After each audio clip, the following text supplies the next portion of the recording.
মাছ ধরাকে কেন্দ্র করে তুচ্ছ বিরোধ, আর সেই বিরোধ থেকেই রণক্ষেত্র ব্রাহ্মণবাড়িয়ার নবীনগর। ধারালো অস্ত্র আর লাঠিসোঁটার আঘাতে রক্তাক্ত হল ৮ জন। এলাকায় এখন চরম আতঙ্ক। আলমগীরের প্রতিবেদনে থাকছে বিস্তারিত।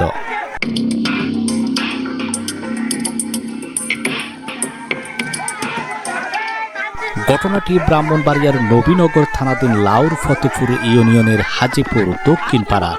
গত ২৪ মার্চ মঙ্গলবার দুপুরে বীর মুক্তিযোদ্ধা শেখ মোহাম্মদ মমিনুল হকের বাড়ির পাশে একটি ডোবায় মাছ ধরতে গিয়েছিলেন সামিরুল, কাদির, রুবেল সহ ৮ জন যুবক। আমার একটা এদিক দিয়ে ফাইরা গেছে গা, আর হলো আর এই যে পাউডার এদিক দিয়ে পাউডার ধরে ধরে যায়। আর হ্যাঁ করে বলা হয়েছে তখন আমরা তো ফিরে গেছি, তখন আমরা কিছু কোনো রকমের কিছু বাচ্চা আছি, তখন হ্যাঁ আবার গেছে, তখন হ্যাঁ করবো যে সবজি কোপাকুপি করছে। কিন্তু কে জানতো এই মাছ ধরাই তাদের জন্য কাল হয়ে দাঁড়াবে। অভিযোগ উঠেছে তারা মাছ ধরতে নামলে পূর্ব পরিকল্পিতভাবে কবির, শফিক ও বাসির মেম্বারের নেতৃত্বে ২০ থেকে ৩০ জনের একটি সশস্ত্র দল অতর্কিত হামলা চালায়।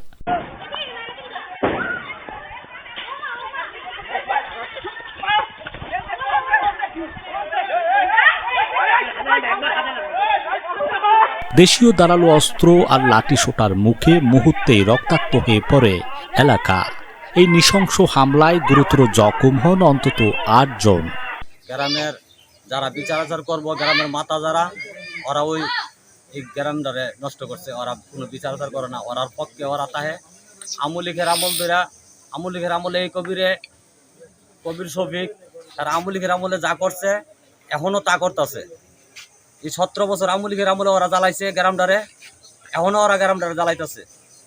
অনেক লুটপাট, কবির কোনো কর্ম করে না, হ্যাঁ জাগা জমি কিনছে, নিষ্কর্ম একটা লোক, কোনো কিছু করে না, সব বাটপাড়ির টেহা, দান্দার টেহা।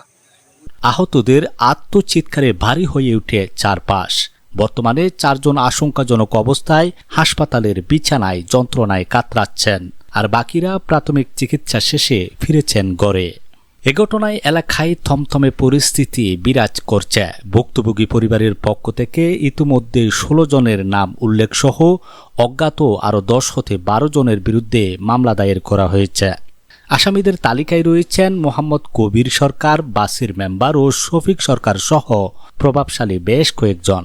এখন দেখার বিষয় এই রক্তকয়ী হামলার বিচার কি পাবে হাজিপুরবাসী, নাকি অপরাধীরা রয়ে যাবে ধরাছোঁয়ার বাইরে। সবের প্রমাণ না লাগবে।